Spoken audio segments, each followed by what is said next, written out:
This is Jedi General Pong Krail. I welcome you to the Voice of the Republic podcast. Listen to this podcast. That is in order. Your reputation precedes you, General. The reputation of a great new podcast. Hello and welcome to the Voice of the Republic podcast. This is Bonnie Peace, Baru from Star Wars. Time to see who's smart enough to join the hunt. The hunt for the Voice of the Republic podcast. So, I hear we're going to be taking out separatists on the Voice of the Republic podcast. Smaller in number, are we? But larger in mind is the Voice of the Republic podcast. Of all the Jedi, why did I have to end up with the Voice of the Republic podcast? As the Republic juggernaut rolls across the disputed worlds, citizens all across the galaxy turn to the Voice of the Republic podcast for help.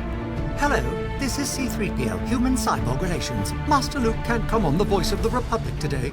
He's out fighting the stormtroopers that just landed. I shall have him be a guest on the Republic podcast as soon as possible. Oh dear.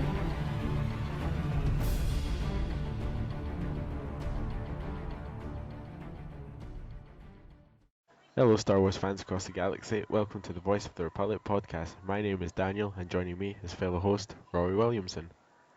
Hello. And also joining us is co-host Lizzie Carty-Dodd. The heating, hello. Hello, so we're here for a special episode tonight.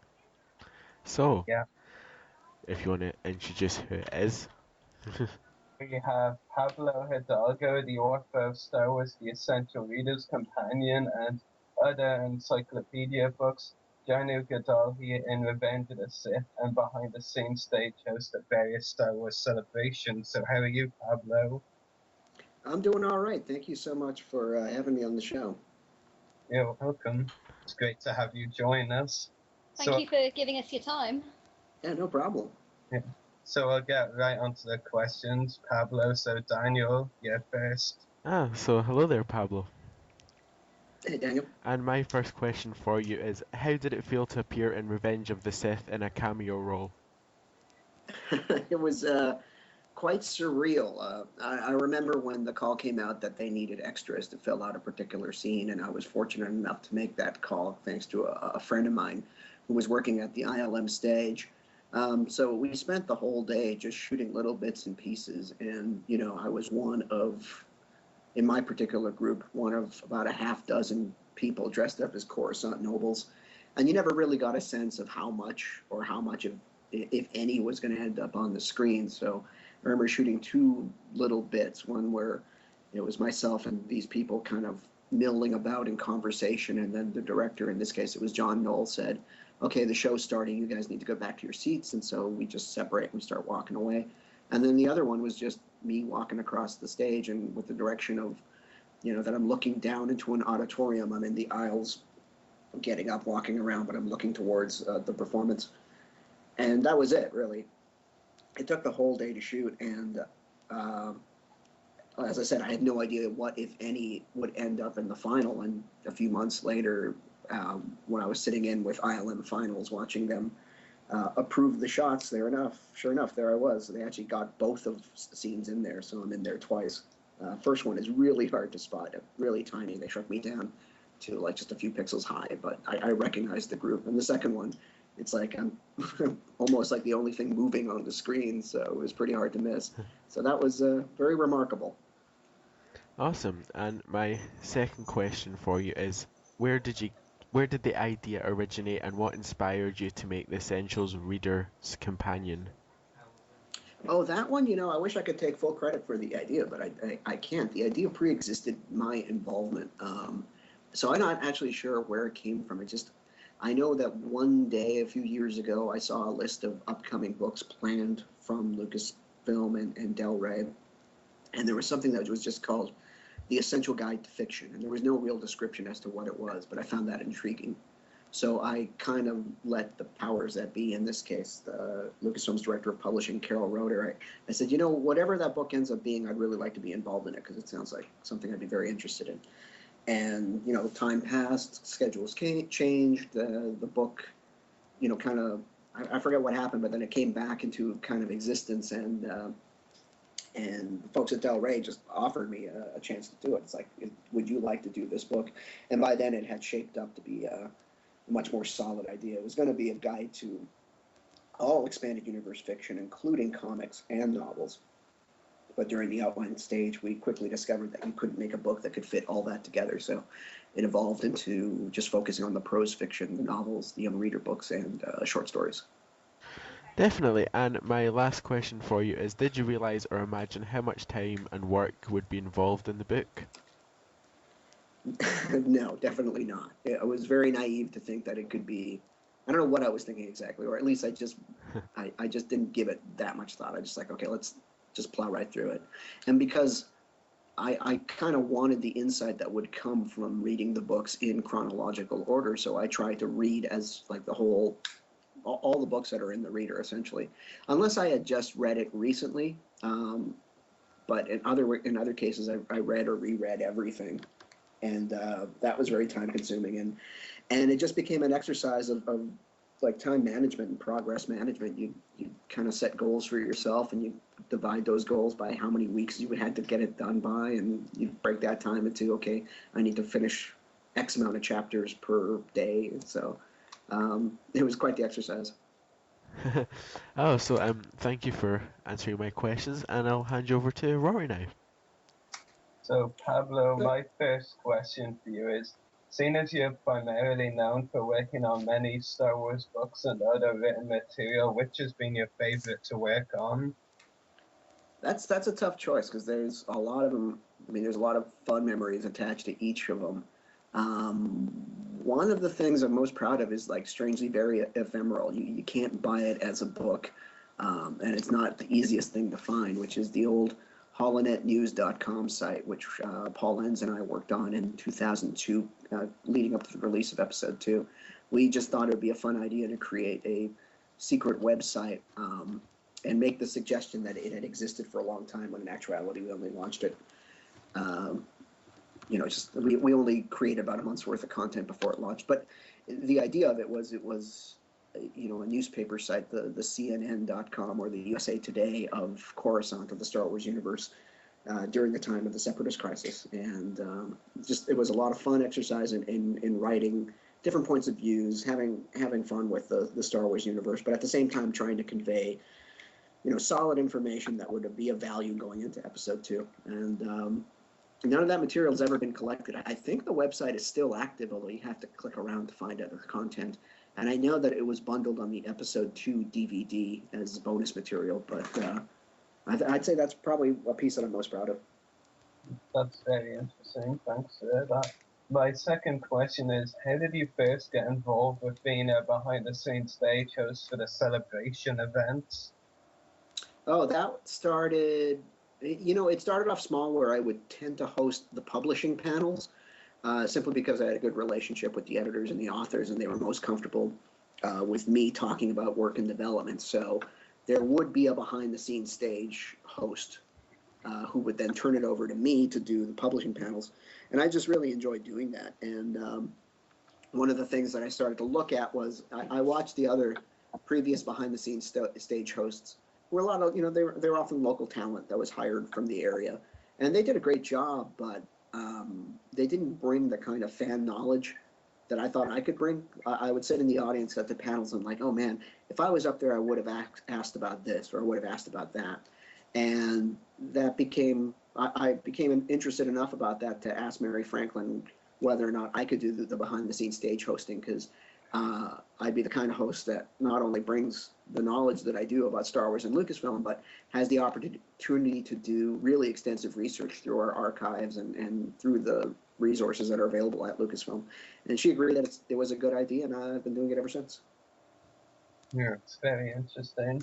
My third question is, what were some of your favorite memories and some of your favorite panels you got first at Celebration Europe 2? And can you talk about them in some detail, like some of the highlights from the panels?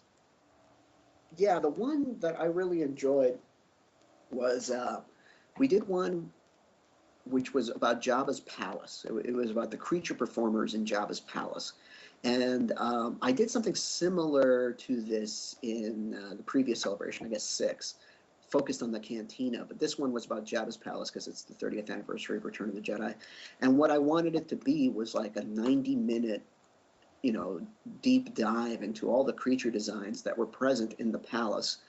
And I would kind of showcase what I've discovered through my search in archives, but also had with me on stage Simon Williamson, who played Max Rebo. I had Gerald Holm, who played Tessic, the Squid Head, and Michael Carter, who played Bib Fortuna, and Tim Rose, who played Akbar and Salacious Crumb. So in addition to offering the things that I discovered, I was able to ask them directly about their memories about shooting the scenes. And as a result, not only were they learning a lot of things about the stuff that I uncovered, and I was learning so much about the things that they had never talked about before. So a lot of trivia kind of exposed in that panel.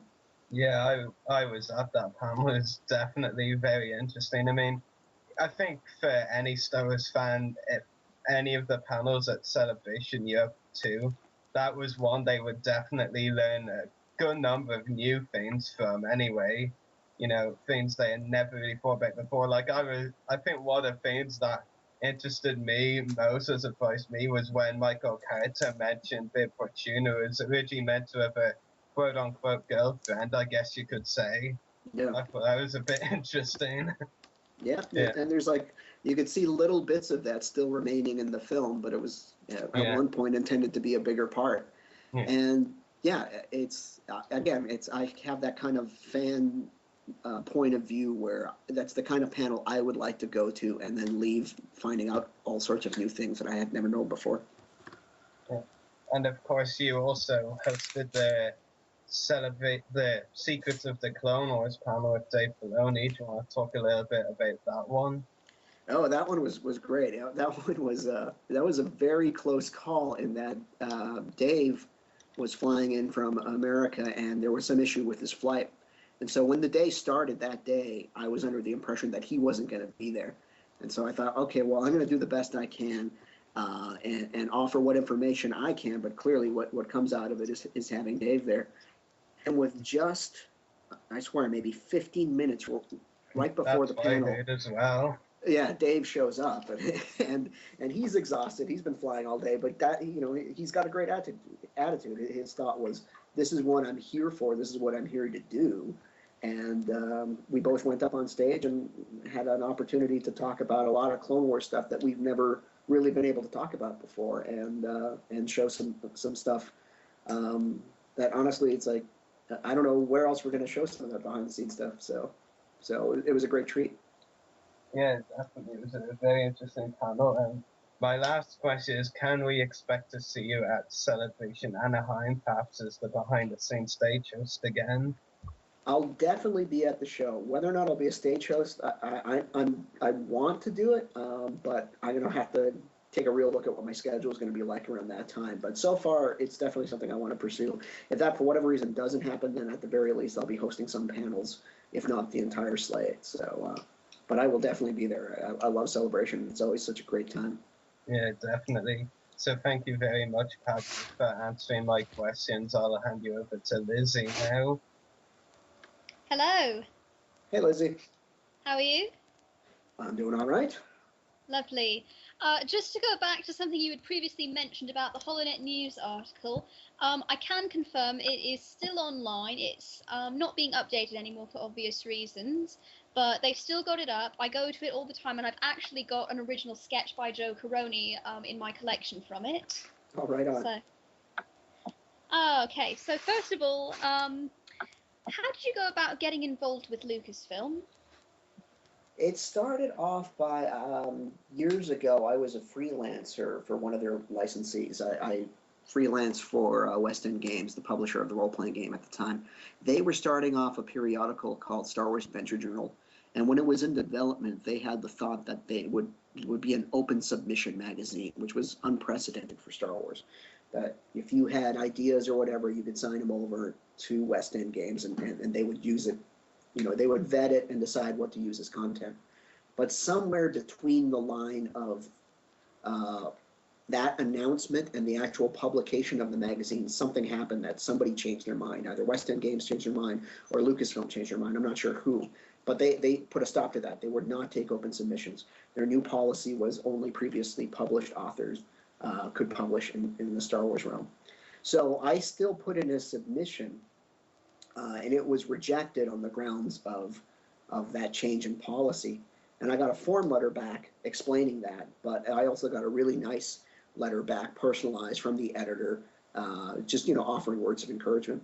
And then as a joke, I wrote a form letter back to the editor thanking him for not sending me a form letter. And that just started off a string of correspondence between me and the editor, in which, this was pre-email. It was essentially a friendship through correspondence that worked enough trust that he decided to kind of waive the previously published rule and allow me to start writing for the magazine. So it goes to show you, if you ever get a rejection notice, it's definitely not the end of the world. So through West End Games, I met Steve Sansweet at a convention. Steve was working on the Star Wars Encyclopedia at the time. I offered to help him proof it. I impressed him with my editorial skills on that. And then a few years later, Lucasfilm had a job posting for a writer for the website. And I applied for it. Steve remembered me.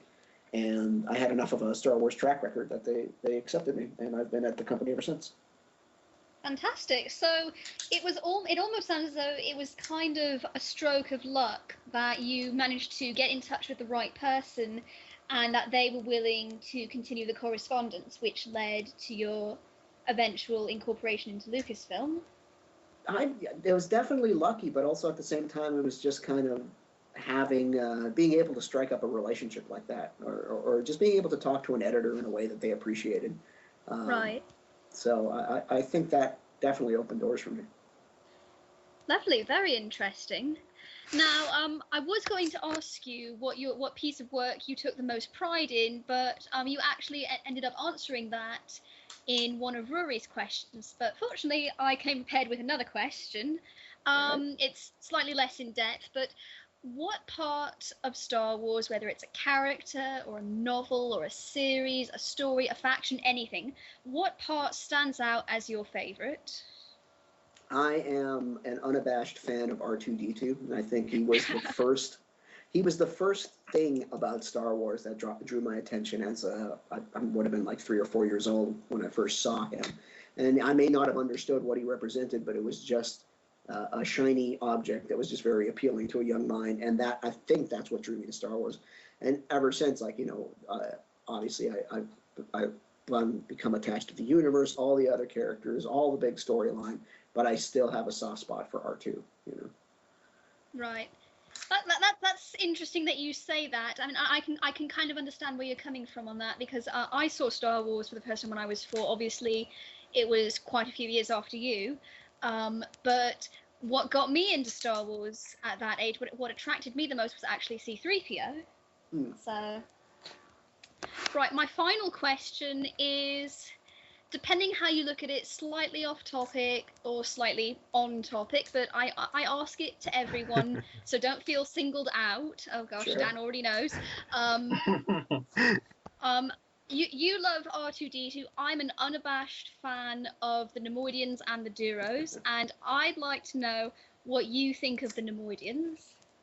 I find the Nemoidians very amusing. I think they're great. Yes! I think what I really appreciated was particularly it was in the Clone Wars. There's an episode called Senate Spy where. Oh my gosh, that's my favorite episode. Sorry.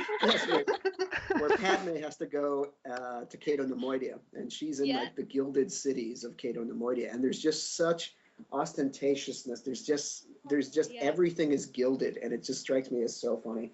And that was such a beautiful episode. Yeah, and I've seen the art. Artist Killian Plunkett did all these various sort of heroic portraiture of Nemoidians hanging on the walls, and they look like Napoleon. They look like Marie Antoinette. Riding the Cardew and. Yeah, and they're all like, with powdered wigs and stuff like that. And I really appreciate a species that is so full of itself. Yeah. Yeah, that was actually the episode that got me not only into the Clone Wars, but in many ways it drew me back into Star Wars seriously. So that episode holds a very special place in my heart, and I have to say I'm absolutely over the moon hearing you speaking about it like that. Oh.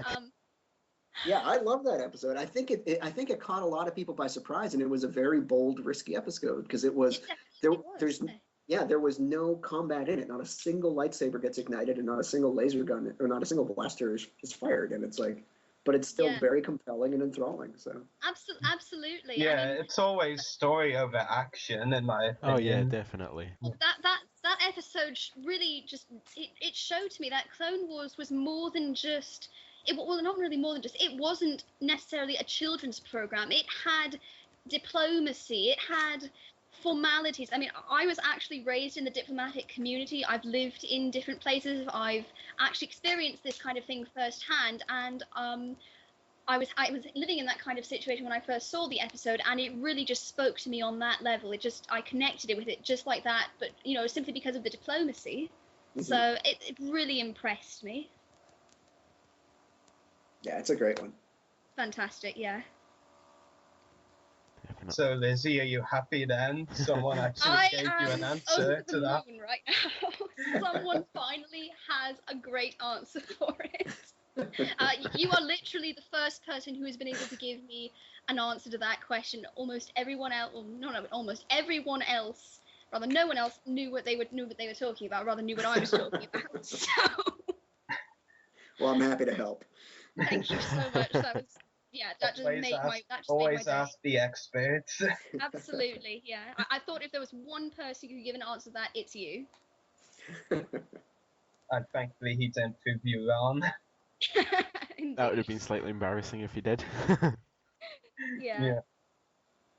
So anyway, I think that's sort of our questions. Was that your last one, Lizzie? That was the last one. Yeah. So anyway, thank you very much, Pablo, for joining us today. It's been a pleasure having you on the podcast. Yeah, thank you very much. Yeah, this has been fun.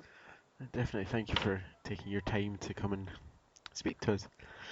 Yeah, and hopefully we can talk to you at another time or see you at a convention down the line. Yeah, sure. I mean, I'm at New York Comic Con next, so if anyone out there listening is going, please try to catch the Rebels presentation. Yeah, definitely.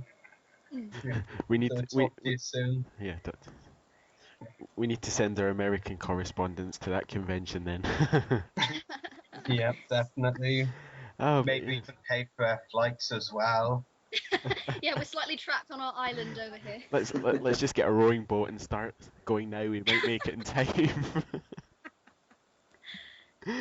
But yes, I believe that's time to wrap up tonight's episode.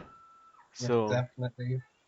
Make sure to check out our YouTube channels. The podcast is www.youtube.com/user/voice-of-the-republic1, where you'll find this interview and many more.